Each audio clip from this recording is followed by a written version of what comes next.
Hi everyone. In this video, we will build a question answer system that uses multiple context paragraphs so that AI answers questions accurately based on right information. So here the system message guides AI to answer only from the context paragraphs, and the human message will provide all context plus questions.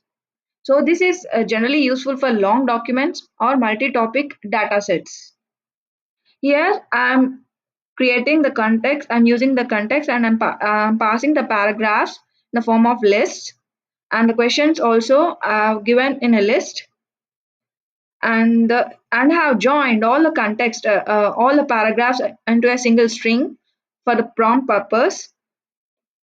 And here I'm using the for loop for each question. So whenever it gets the question, it will looks the context and it will choose the appropriate paragraph. I mean, like based on the question, it will choose the appropriate paragraph and the model will answer based on it. So let me run. As you can see here, for the question, which model providers offers LLMs? So it choose the correct context.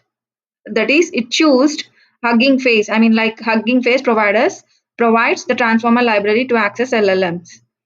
So based on the question, it is choosing the paragraph and it is giving you the answer. The LLM is giving you the answer. Yeah, so using LangChain with multiple contexts, you can build reliable and context-driven question and answer system for documents, PDF, and knowledge bases. So try extending this with your own datasets. Thanks for watching. Please like, share, and subscribe.